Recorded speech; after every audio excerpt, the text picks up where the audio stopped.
Здравствуйте, самые лучшие зрители! Меня зовут Полина. Накопились у меня кромки. Вот зачем отрезают кромки? Дело в том, что в этих местах более плотное переплетение нитей, и в готовом изделии будут грубые места. Обычно швеи кромки выбрасывают, но рукодельницы всегда смогут придумать что-нибудь новенькое. Для основы возьмем большой кусок плотной ткани, выровняем его до квадрата, дальше сделаем чертеж. Прямо на ткани нарисуем основные направления работы. Сначала обозначим диагонали, потом два перпендикуляра, проходящих через центр. Следующий шаг – обозначим углы. Линией соединяем середины каждой стороны. Получается, что внутри большого квадрата мы нарисовали квадрат поменьше, а внутри этого маленького квадрата мы рисуем еще один квадрат. Смотрите сами, сколько таких уровней у вас получится. Все зависит от размера исходного квадрата и от вашего желания. У меня самый маленький внутренний квадрат получился размером 15 на 15 сантиметров. Дальнейшая работа самая простая. Мы кромками закрываем этот центральный квадрат. У кромок одна сторона плотная, обработанная. Именно по ней мы будем прокладывать строчку, а открытый срез закроется следующим рядом кромок.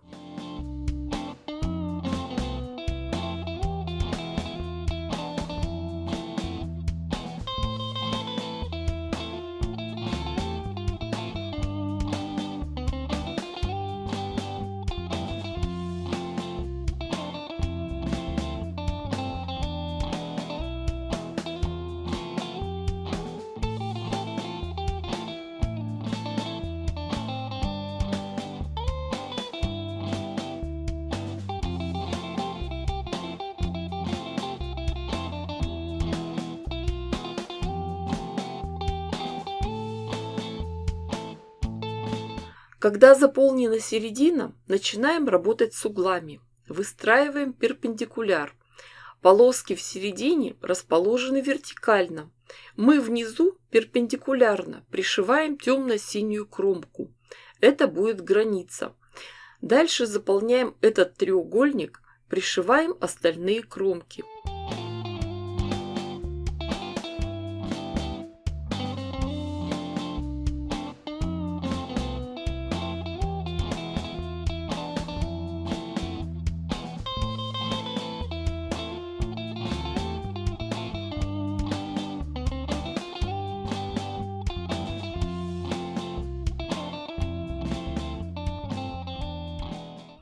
Точно так же мы работаем и с противоположной стороны.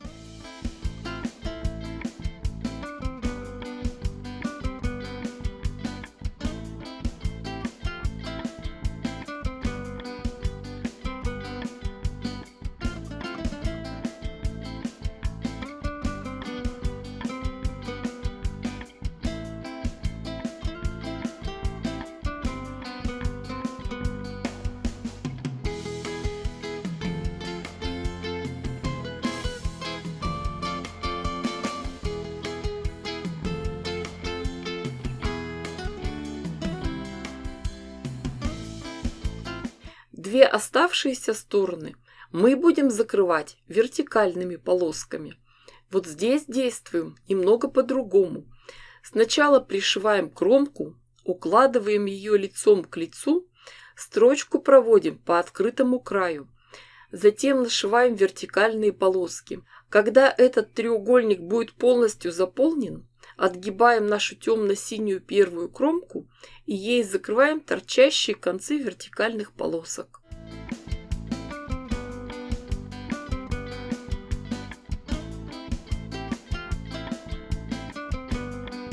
По такому же принципу мы работаем и со всеми остальными треугольниками.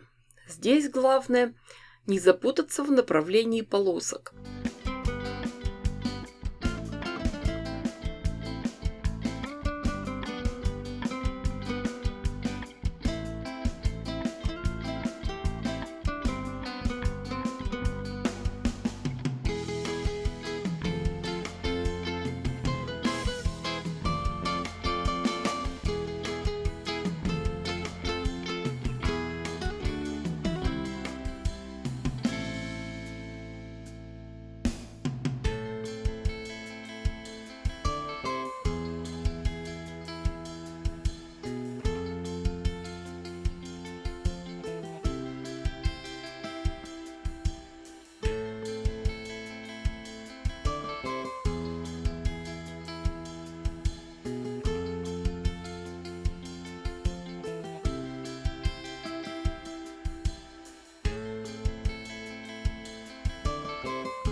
Когда вся основа заполнена, заготовку надо тщательно проутюжить, промерить и подровнять нашу красоту.